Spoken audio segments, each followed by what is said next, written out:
And then people would walk in and say, well, who's in charge? Me. So where's your manager? Excuse me. The last year, I finally had to tell someone, now you know, if I didn't know what I was doing, I wouldn't be here because I have to prove myself every single day in this job.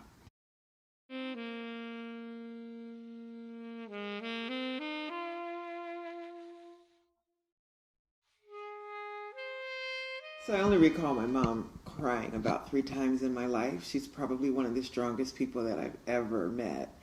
And the first time is when I was probably about 4 years old.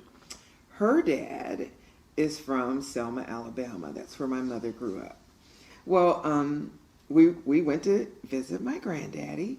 And because I was Willie Green's granddaughter, when we would go to Miss Lucille's cafe, I got to sit on the stools and I was treated like a little princess.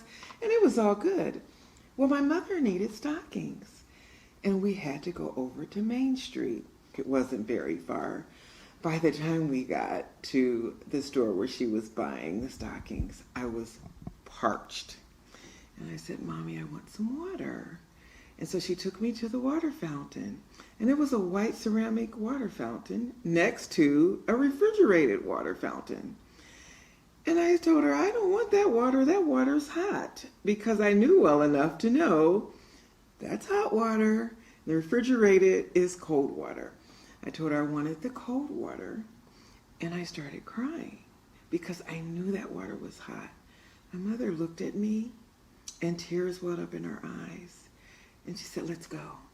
And she hurried me back to Grandmommy's shop. And you know, grandmothers make it all better.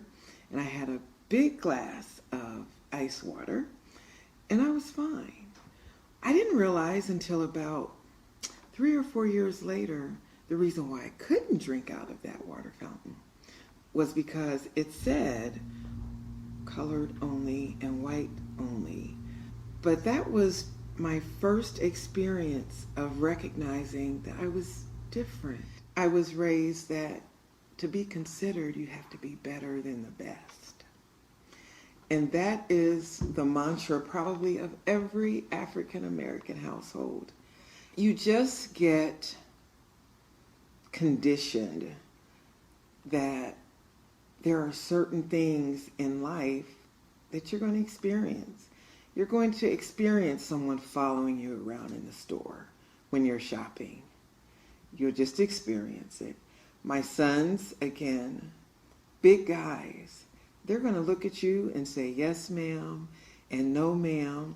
They're the kind of guys that if someone took your purse, they would run after them to get your purse back.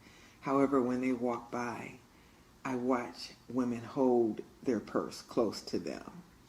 I retired from the Federal Aviation Administration as an air traffic controller.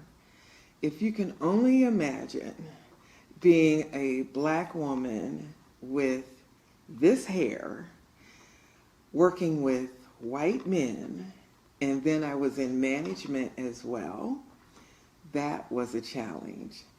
Make sure I arrive on time because, of course, you know, I can't be late because it'll be, oh, she's on CP time or colored people's time. So I have to be early, and you never know what's going to happen. So I'm always the first one to arrive. And then people would walk in and say, well, who's in charge? Me. So where's your manager? Excuse me. The last year, I finally had to tell someone, now you know, if I didn't know what I was doing, I wouldn't be here because I have to prove myself every single day in this job. So my personal mission statement is to leave a legacy of love and service for my community and my family. And that's what I teach my grands. I have 9 grandchildren. My hope for them is that they will be the world changers that the world needs. I think if we collectively look at all of our youth and say, we are creating world changers, and let them flourish in their purpose, then these discussions about the color of my skin aren't going to be as important